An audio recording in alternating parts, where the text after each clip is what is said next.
morning coffee. Some people can't live without it. Morning? Well, anytime coffee. Anytime coffee.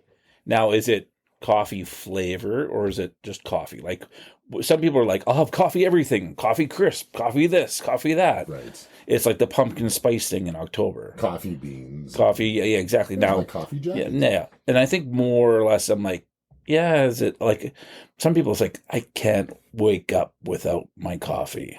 I'll admit I'm one of those guys that, like I can go through my morning routine and within about 3 hours be like, you know what, I haven't had my coffee yet. I could use a coffee. Okay. But if after like 1 or 2 days I haven't had my coffee, I'll start to get headaches and things like that. So now, let's say it's a morning and you don't have to be anywhere. Mm-hmm.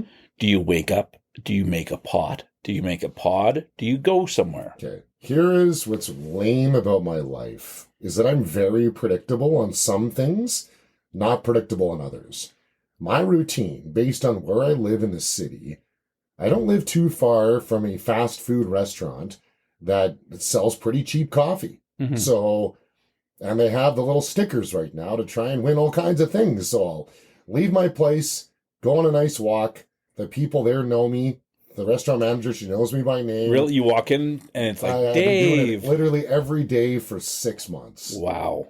And I'm waiting for the budgeters out there to go, imagine all the money you would save. However, I enjoy interacting with people. And I just love conversation. So for me, $1.35, 5 out of 7 days in a week, I'll get free coffee at church on Sunday. And then there's a day during the week I probably won't make it over there for coffee. So $6 a week for coffee. I'm like, I had a conversation with, and I'll qualify this, somebody last week who says they could never drink fast food restaurant coffee. Only the latte / only what the kids would call the bougie. The bougie the coffee. Bougie coffee. They will go and spend $7 a day. Wow. On and maybe in the afternoon too. This is their morning coffee because that's just, they have to. Now that's a little excessive to me. Do they happen to carry a Stanley mug everywhere they go? Well, and some people call it a Stanley Cup. It's a Stanley Cup. Yeah, these are all the Maple Leaf fans like, call it a Stanley that? Cup. It's my Stanley Cup. Yeah, the only one you're going to ever touch. But yeah, coffee certainly is something. You a coffee guy? You know what? I can go with or without. I have a coffee a day. Okay. I do. Like if I wake up in the morning, it's not like a go-to must thing. Like Sure. I'll leave the house without having one. Yeah. But I usually have one every morning, and I'll have one after lunch. I mean, I like it in the morning. I like one right after a meal. I'm that type of coffee drinker. Yeah. I'm the type of guy that can like have one at like 8 p.m. or 9 p.m. and it does not affect me as he holds up his coffee cup. And that reminds me, I probably should have grabbed a coffee before we started this. Yeah, I probably could have got you one. This, by the way, is episode 15 of the Gospel in the Game. It is. I am Dave. I've practiced that enough now. That is Dan. Hold on. You know what? Without anything, 3 times of the last 14. You know what? I'm Dan. What? But I'm not Dan. Why does that keep happening? I like it. This is becoming routine. Well, and half of our names are similar in my defense. It is. And you know what? And it's not exactly the most uncommon name. No. No. Yeah, pretty well known. What is common habits and addiction? Also in today's society, fairly common. Yeah, and this is a deep enough pool that we want to cover both subjects, but we don't necessarily want an extended length podcast. We've kind of kept everything at about a half hour. Sure. Don't want anyone falling asleep and trailing off the road. Exactly. At the same time, trying to cut it too short, right, without going in depth about some of the conversation around it, because I think there's enough conversation here Sure. with it that it could potentially carry over. Well, as you and I were thinking about this, too, we're hashing out some of the concepts and the idea of what it could potentially look like. And, habits are something everybody wants in their life.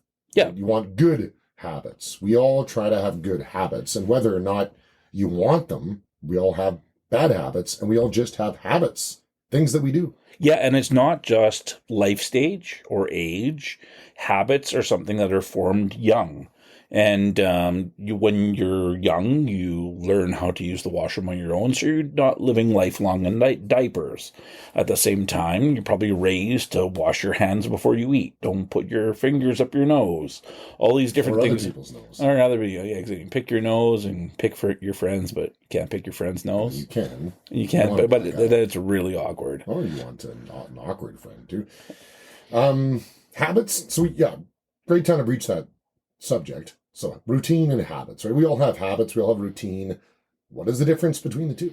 Yeah, and I think you used, in our pre-conversation, you used a really good picture of talking about how habits is something that you would carry over and that you do. You use the example of a farmer. And a farmer goes out and he plants seeds. Without planting any seeds, there will be no crop. Without any crop, there will be no food. And so because this is a routine that he may do over and over and over again, there's daily rituals that come with that. Mm-hmm. And so if it's not raining from the sky, it's important to give your crop water. You're not getting much sunshine. You got to find a way to get some light. Heat, temperature, all these things that are variables that you may not be in control of with the weather, but you do your best to give that soil the best growth potential. And so I think when it comes to people, we form habits in order to give ourselves the greatest growth potential.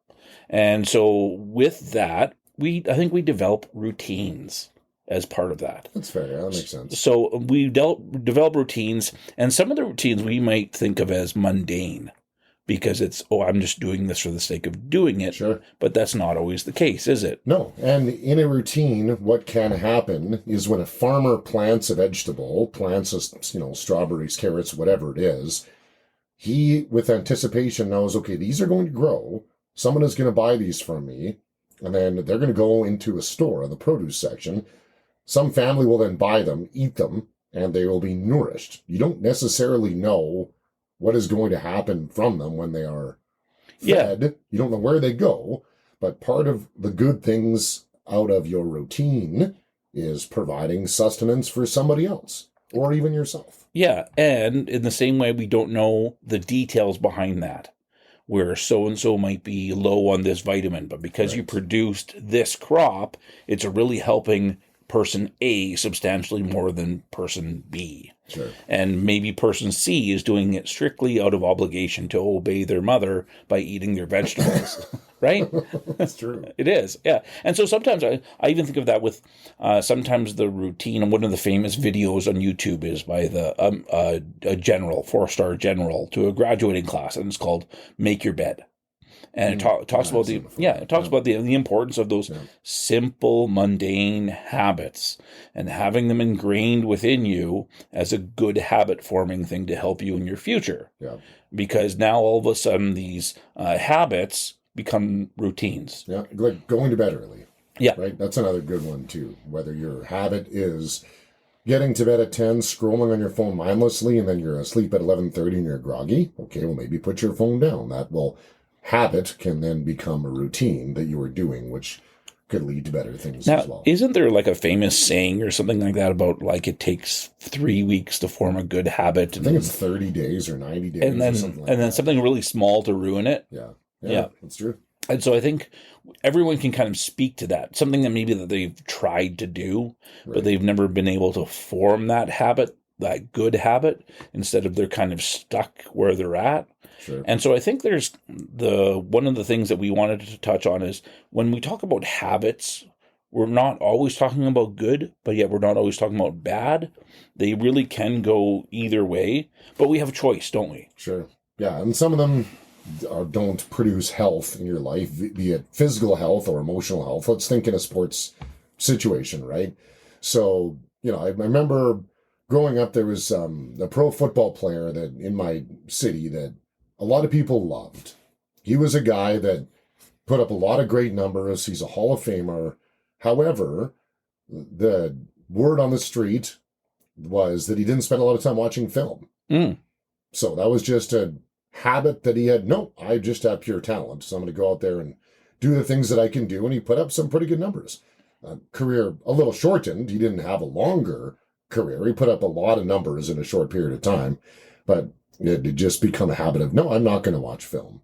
Yeah. Where there are other guys out there that maybe have less skill, but spend a lot of time in the film room, and you can tell as their habits and patterns and all those things, their skill sets get better because they're now understanding the opponent. Yeah, and you're making me think of talking with one of my sons about going to the gym and how his hockey team goes to the gym on a weekly basis, once a week. And I was asking him when he went this past weekend if it was really beneficial going. And talking about who was participating while they were there, who wasn't, who does extra things with him, who doesn't, who participates in other activities outside of the sport during the week. And talking about how even though you may see the habits firsthand and you're the only one within the gym that sees your teammates who's working out and who's not, it will become evident outside of the gym by who has habits and who doesn't, and who's actually making use of what's there in front of them. So good. I'm surprised my brain didn't go there first, but it's been one thing that I've adopted into my life since the early September. I made it a priority now at my age. I need to worry about my health. So I've been spending time going to the gym. And I was telling a friend today that I'm not necessarily seeing the benefits on the strength side of my body, but which it's slowly coming, but I'm seeing the difference on the health side of my body when it comes to circulation and not having discomforts in areas of my body that I was, oh, this is dangerous. I shouldn't be having a discomfort here. Those are kind of going away. I'm sleeping better. I'm craving different foods. I feel like in a lot of ways my attitude is better in certain situations. I'm reacting differently in conversations that might not have yielded a better response. I have different appetites to spend time with the Lord and my prayer life and all those kinds of things. And again, it's not perfect, but, and I was encouraged by another friend who spent a lot of time in the gym. He said, don't be discouraged if those results don't come right away because you are already yielding results that you don't see. Yeah, I can see them. I can see this and this. I'm like, oh, okay, that does make a difference. Yeah, I heard from someone not too long ago about how initially when we participate in something for creating change, that initially we do it and we participate in it and we get this big rush about how, look at this, I'm implementing change in my life. And I'm doing something to fill a void or something that I know that's there, that I need to put something into it, and I notice it, and you're eager for others to notice that as well, without you having to mention it. Walk in with your bag. Oh, I just went to the gym. Look at me, I'm jacked. I just went to the gym today. But at the same time, there's almost an even higher, bigger response when others acknowledge without you even bringing it up. Yeah. And so I think there's this I called it a void when we were preparing for this. Mm-hmm. There's a hole there that's there's something that needs to be filled. So here's what's interesting, because we as human beings are a body that have a spirit and a soul attached to it, right? So if you are going to the gym, and your mind is all part of that as well, right? So if you're going to the gym, it's good for your body, it's good for your mind, probably good for your spirit, but there's something bigger that's missing with that. And I found that yes, I'm enjoying going to the gym, but if being at the gym and being healthier and more, feeling healthier wasn't leading me to spiritual gratification by enjoying reading the Bible, spending more time worshiping. I listen to worship music when I work out. And, if those two weren't hand in hand, I'm pretty sure I wouldn't feel as satisfied. Really, it's really interesting. You've mentioned that before about listening to worship music. I do. When you work out. I cannot listen to anything calm when I'm working out. It has to be ragey. It's not, well, no, not ragey, but actually, you know what? It's really kind of interesting. I listen to something that is, some people listen to books on. Baby, don't hurt me. No. Don't hurt me. They listen to books, audio books. And say I have the same thing. I'm just what? No, I can't. I couldn't do that either. Sure. No, I got to have something that's upbeat, but like it's got a good sound to it that I got cranked. I just have it cranked. Like I'm focusing on nothing else. Like the hockey warm-up songs, but like Tsunami. No, Sandstorm again, 10 times in a row. I've done so many reps because I listen to Sandstorm over and over. No, it's not. It's usually like really hard, heavy rock or something. So from the '90s playlist. No, actually, you know what? I probably have a favorite band of that. It's funny because we were coming back from the gym and I brought up to my kid. I'm like, "Oh man, this song is great," and it was like POD. Yeah, and he was like, and he like looked at me like, yeah, you just used great in this in the same sentence. Here's what's incredible about Dan. As modern and cultured he is in almost every area of life, the areas that he lacks are movies and music. Whoa. There are not all the time, but there are some movies that I'm like, yes, I refer to, and like you've never seen. Okay, I'm going to your musical playlist. I'm guessing. No. I'm going to agree with you, but disagree with you. I'll agree with you on the movies part. Yeah. You are definitely way more well-versed on the movie side of things than I am. You are. And sure. I usually, like, having 4 kids, I would see movie time as... I would... No, but I would be like, movie night? Yeah. Oh, man, have I seen this one? Yes. The answer is yes. That means I get to nap. Sure. So, and that's why I hate those. I hate those movie theaters with the recliners now. Right. I'm like, this is bad. Yes, we did go to... What movie did we see on opening night? I stayed awake on that one, though. I stayed awake on that one. 007? Was it 007? No, it wasn't 007. It was a movie on opening night. We did go see 007, yes. We're going to go. I'm like, dude, it's 10:50 p.m. I don't care. It's a 3-hour movie. We're going. I stayed awake for that one. I could. But, man, it's hard in those comfy chairs. Well, back to... Yeah, but the point... wait. Go for it, yeah. The other half. I only mentioned half of that. The music. My music plethora is deep. And not many people know that about me. Okay. Like, I'll go to classical music concerts, to country I listen to modern, to a lot of things. There's a lot of music. Right. And trust me, if you saw my Spotify account, you'd say, wow, okay, this is variety. Yeah.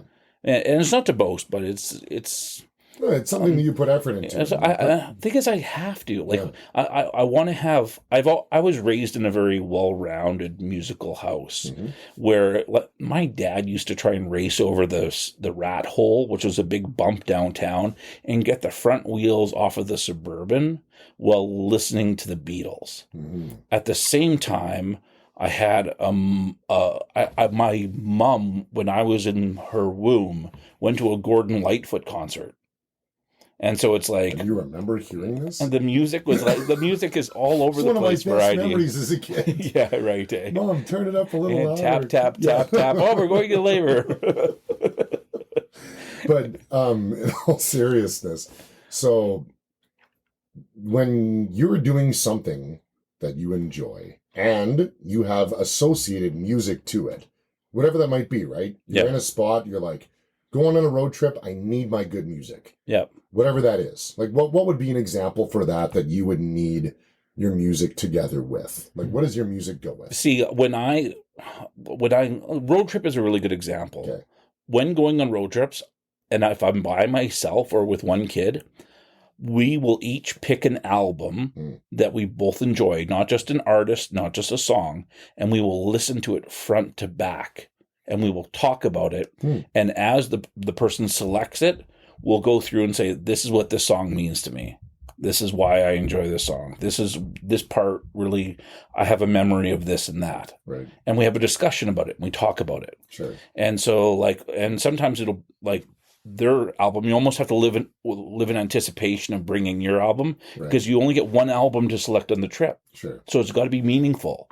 And so it's really neat to hear not only the music that my kid enjoys, but to hear from his perspective. Yeah. Not just what the artist is trying to bring out in it, but what did the artist bring out in them? Okay, so let me ask you a question. You go on a trip. Your son told you this was the album that he wanted to play. He wasn't able to go. You hear the album. You don't get to hear the story behind it. Are you left feeling empty? Yeah, in some ways. For sure.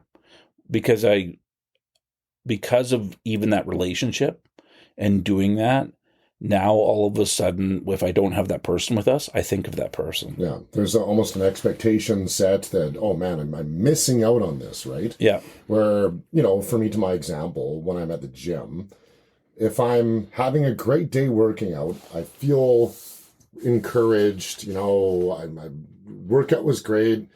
And however, it's not, I don't together do that part and parcel with playing worship music. And for me, it feels like there's something missing, right? So where we wanted to go with this topic today, and part 2 is going to be about addiction.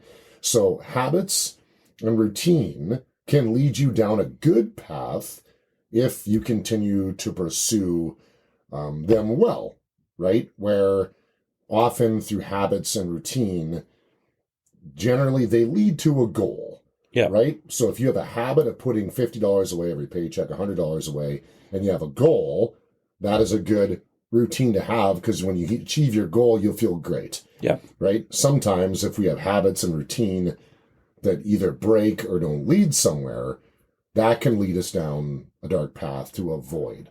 Yeah, and I think sometimes when we have a habit or routine that we feel doesn't impact us or make that change that we wanted to get out of that routine or habit or anything else doesn't meet the need, people are quick to try and fill it in with something else, right, and create a different habit with it, thinking that that will implement the change that's needed to do it.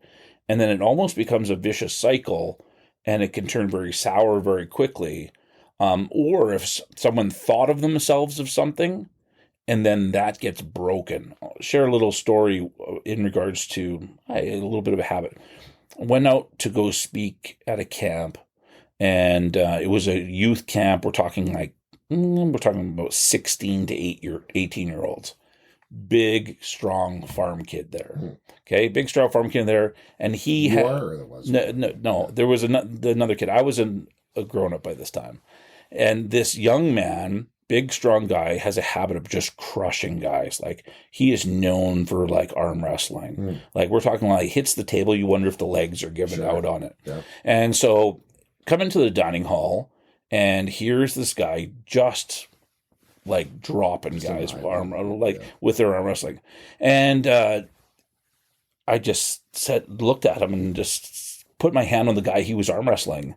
And I said, like, do you honestly think you're going to beat this guy? And he just looks at me and goes, no. And I just said to myself, like, really? Like, then why are you even participating in this? Sure. This guy has had the habit of working out. He's strong. He has the routine of working on his farm. Everyone knows he's the biggest and strongest, but yet you're still stepping up to him. And it's almost like this David and Goliath mentality, right, where I can kind of see how everyone chickened out of fighting Goliath. The guy's like way taller, way stronger, way bigger, and the whole thing's on the line. Sure. And so I said to the guy, I said, you really shouldn't be doing this. And this kid looks at me in the eye, this like 18-year-old big strong guy, goes, how about you, Dramarski? You up for this? And I just like all of a sudden, if my wife was there, she's like, then all of a sudden I saw this look in your eye, and you were like, challenge accepted. Yeah. So anyway, so I looked at him dead in the eye, and I pulled up my wallet. And while I'm looking at him in the eye, I pulled $100 out of my wallet, and I put it on the table. I said, big guy, I'll tell you what, we'll have a match. If you beat me, you can have this. But if I beat you, you have to do exactly what I'm going to tell you. And he goes, what's that? I said, you're going to walk out of this building, go down on your knees, and you're going to cluck like a chicken all the way back to your cabin. And he just looked at me. I said, yeah. I said, but you know what? We're not going to have an arm wrestle. We're going to have a mercy fight. So a mercy fight is when you lock hands with each other, right, and you grab each other and you twist and you pull and everything else. And the first one to say mercy loses. Yeah. And so this guy grabs on and gives him everything he possibly can. And I'm just standing there holding it. Yeah. And I just looked at him and I said, what's the name of this dumb game anyway? And he goes, mercy. And I go, okay, you lost. And I let go of him. And he just looks at me like, just goes ghost white. He's like, what? And I go, there's a very famous Bible verse that says, exercise profiteth a man little. Grab my $100, put it in my wallet, put it back in my pocket. What cabin are you in? He goes, 8. 8's on the opposite side of camp. And so he goes out, all these guys that he's probably demolished Sure. come up to him and say, you got to do it, you got to do it. He goes out in his bare knees and goes and clucks like a chicken all the way back to his cabin. And after he did that, one of the kitchen staff comes up to me and says, thank you. I said, why? She's like, he's been smashing guys all week, and he needed a little bit of humbling. But when thinking about this subject, it came to mind because I thought about how even though we may be experts at something, we may have great habits and be like, I've done like push-ups every day. I'm the best push-up person that I know. There's always someone bigger. There's always someone stronger, always someone with a better habit. And so your habits, even though you're the best at them, still won't finalize and fill in that void, no matter how much you think they do. There's only certain things that can fill in and satisfy, and ultimately, we know, those who know Jesus Christ know exactly what that is. Right. And it's where there's a famous famous song, hymn, that says, none but Christ can satisfy. And I think until you have that relationship with him, you'll never get that. You'll never understand that. You'll constantly try to just fill in that little void with those little things and those little habits. It won't make sense. And I think this kind of almost brings us to that question, why do we try to fill in the void? Right.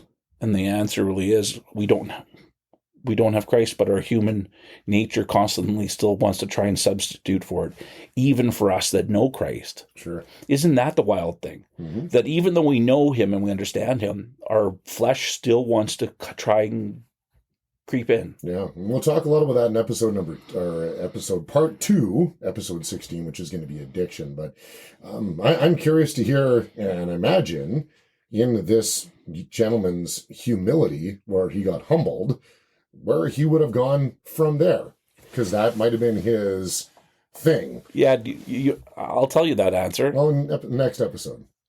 You can make everyone wait. Why not? Play a little bit of and after the break. That's right. And now you'll hear the rest of the story. Yeah, sure. Well, why not finish it? Okay. No. Yeah. Okay. Sure. I'll start off with the rest of the story next time. But so, I mean, to bring all that together, I mentioned a few minutes ago, going to the gym, we are a soul in a body with a spirit, and we have a mind, right? So as Dan mentioned, working out, if I was just doing that personally, speaking out of my experience, without giving glory to God through it, I could see, as I've tried to do this before, 6 or 7 times in my life, and it didn't continue. Because I wasn't seeing the results. I was doing it to try and prove a point of like, you said this, well, no, I'm not. And now the difference being, this was something that the Lord is like, your health is deteriorating. You need to be better and create some healthy habits. So as I said at the beginning of the show, I'm not seeing as many of the results that I think that I should see, but it's not about the results. It's about continual habits. And you never know what will come at the end of the road. And you know what? I think because that's something that you're doing that's physical and healthy and goes along with sport and activity and athletics, I think one of the things that I can challenge you with is, as we continue on through this journey and through this podcast, let's share some stories.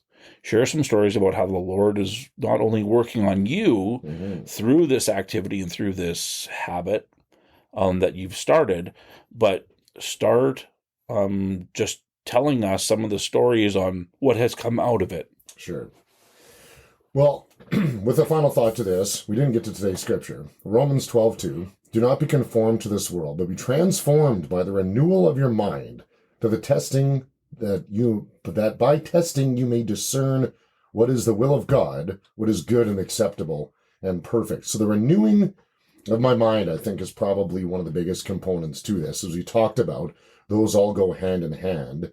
And I can tell stories about that in the next part, about how that's changed. But habits and addiction. We knew it was going to be, I don't know, a bit of a heavy isn't the word, a loaded one. There was so much to talk about as I have my coffee at, 9:30 p.m. But here's the funny thing. It's decaf. Well, and you know what? This is part of the habit thing is challenging oneself, formulating habits, making change, and finding gratification outside of self by doing things with yourself. And yeah, 9:30 coffee. Here's one thing you can do with yourself. Hit subscribe and like and follow us on all places podcasts are found. This was Gospel in the Game, episode 15. Here's a habit. My name's Dave, and that's Dan. Thanks for listening. And I'm Dad. And if you enjoyed this, share. Share. Mercy.